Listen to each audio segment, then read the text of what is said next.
ताज़ियत या इयादत करना चाहिए। खुर्दबिन लगा कर देखे नहीं कि इसको सदमा है या नहीं है, तो ताज़ियत कर ले, अपने को सवाब मिल जाएगा।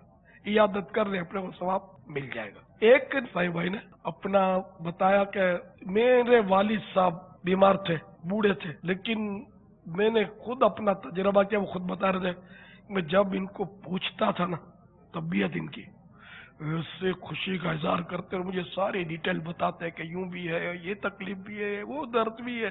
इनका थोड़ा दिल हल्का होता था बेचारों का। बोला ये हकीकत है कि बुजुर्गों को, बूढ़ों को, ज़ईफों को आखिरी स्टेज पर है, इनको पूछना चाहिए। तो बाप को बेटा पूछेगा तो दिल से दुआ भी तो निकलेगी। बहरहाल नौजवानों को चाहिए कि इनसे हमदर्दी करें। नहीं वाकई आपको जवानी मिली तो शुक्राने में इनसे हमदर्दी करें।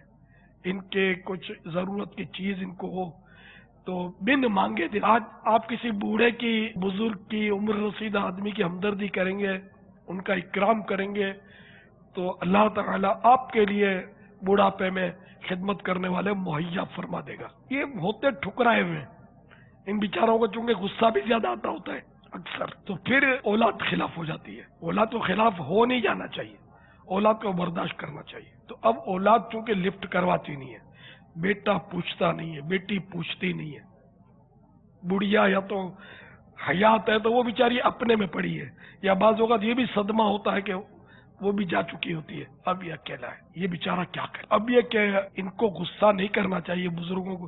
देखो मेरी मिसाल आपके सामने, मैं भी बूढ़ा आदमी हूँ, मैं आपकी बिरादरी का हूँ, 65-66 साल मेरी उम्र हो गई तकरीबन। गुस्सा मुझे भी आता है, मैं क्यों झूठ बोलूंगा, मुझे गुस्सा नहीं आता है। गुस्सा मेरी फिरकड़ी घूमती है, लेकिन दावत इस्लामी की मदनी लगाम इजहार नहीं करने देती कि कहीं किसी को ईजा ना पहुंच जाए, किसी का दिल ना दुख जाए, मेरी तरफ से किसी पर जुल्म ना हो जाए।